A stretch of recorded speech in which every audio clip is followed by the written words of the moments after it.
Podcasting from Hartford, you're listening to the Connecticut Scoreboard Podcast. Back for another week with DJ Morgan. DJ, thanks so much for coming on again. Oh yeah, no problem at all. Thank you for having me again. So DJ, week 3 in the books here. I guess technically week 2 because everyone calls the other one week 0. So game 3 in the books against Purdue. Obviously there was a lot of change last week as we talked about on the episode. Take us through, what was the week like in getting ready for Purdue, with a new head coach there in place, and what it was like getting ready for Purdue? It was pretty much the same as far as of course, practice is practice. But just getting used to a different system as far as how we run things now with the new regime was a lot different. And I think guys handled it well as far as an in-season change. It's easy to try to get used to change in the off season, but trying to get used to change as well as get used to an opponent or get ready for an opponent, it can be difficult, but I think we handled it. Yeah, no, I agree. In terms of, some people out there who see a new head coach is put in place, thinks you could, just by doing that, and snap your fingers, it's going to change everything magically right away. Take us through from your perspective and how things, are changing, incrementally maybe under Coach Spanos here, and how things, again, are going to have to be built up a little bit. And it's not just something that can be changed overnight here. Yeah, definitely. It's not something that can be changed overnight. Of course, we're in a rebuilding phase, and we're just trying to continue to build on each day. So whether that's accumulating small wins and looking at that perspective versus trying to, build Rome in a day, which is done. We're just trying to get small wins and just keep building on what we have and building that foundation. So that way we can be better for the either future of this season or even if that's leading into next season, just building that foundation out. When you talk about small wins there, what are you guys looking for and consider those small wins, week in and week out as you're trying to rebuild things here? From a defensive standpoint, small wins for us is just being more consistent. As a defense, we come out hot. We come out, on you guys do, yeah. Yeah, we come out on fire, and it's just one of those things where it's trying to maintain that fire. So I feel like for us, if we can be more consistent, that's definitely a small win for us. And of course, it starts in practice. Trying to be the same way each and every period throughout the 2-hour practice, and trying to make sure that bleeds into the game, where we take that same approach in the games. I feel like for an offense standpoint, a small win, just same kind of consistency, continuity, and staying together. So that way we can execute all 11 guys on offense and defense, as well as special teams. So that way we can create points and as a defense, create more turnovers.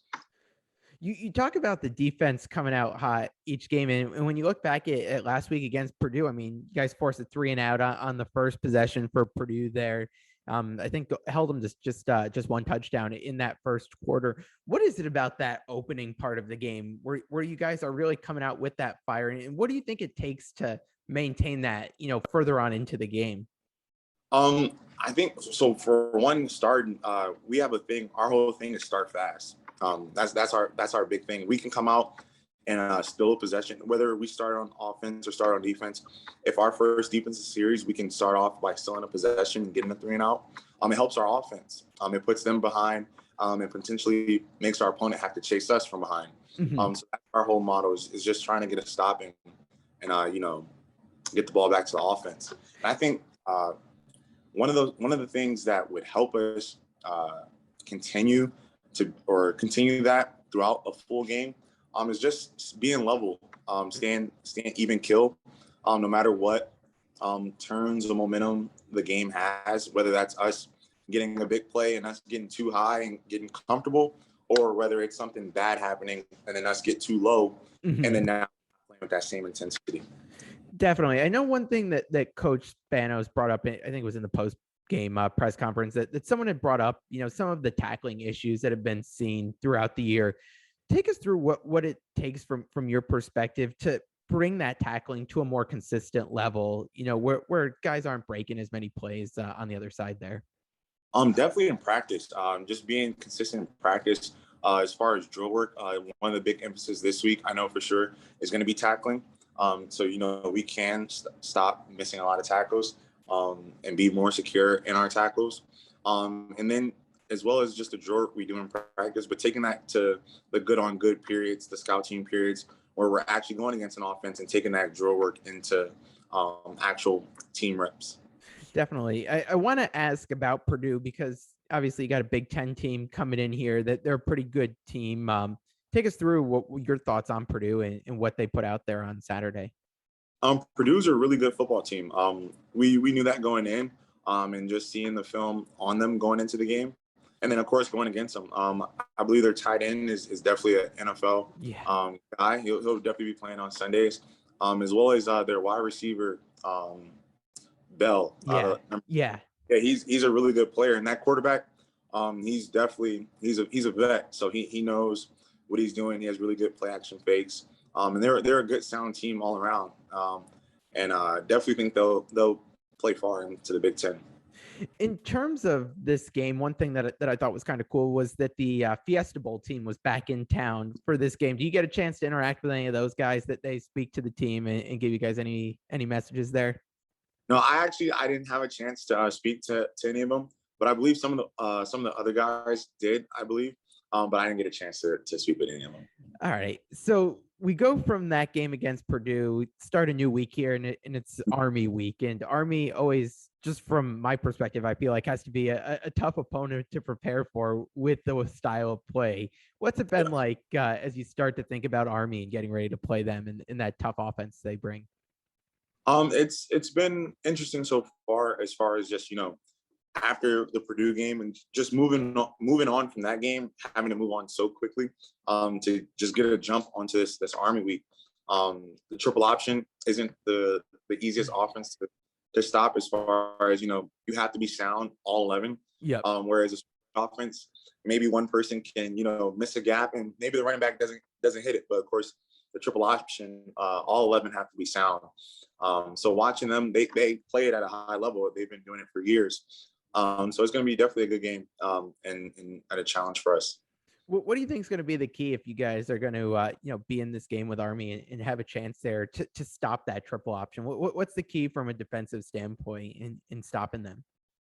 Stopping the dive.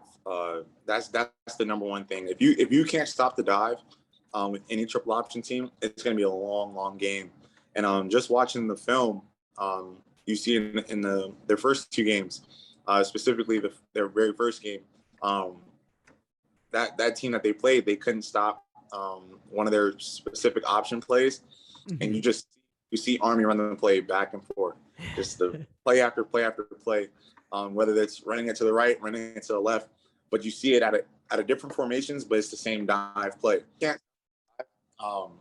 That's where it all starts with a triple option, stopping that dive. Have you gone up against a triple option team before? I was trying to think if you had personally gone up against Army or Navy before, but have you been in one of those games? Yeah, so there was a triple option team in my high school league that we played every year. Right.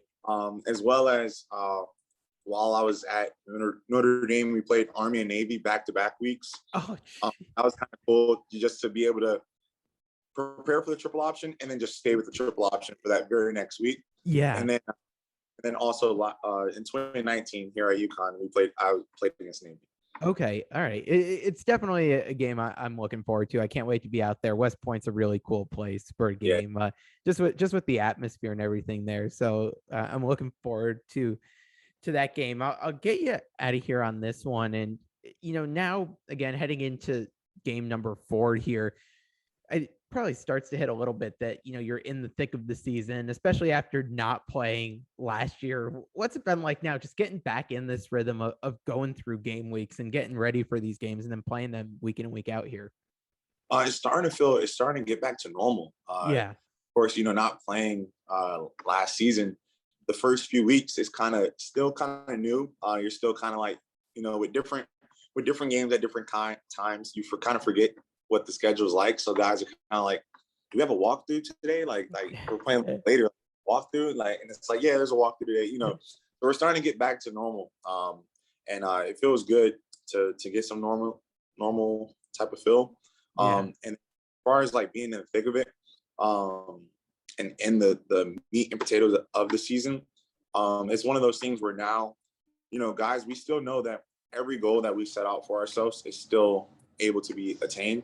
Yeah. I got to talk to Coach Joffrey after the game, and he told us, he said, just like his junior year at Syracuse, they started off their season, I believe he said 1-4, and still were able to make it to a bowl game. Yeah. So, you know, the mission is still right there.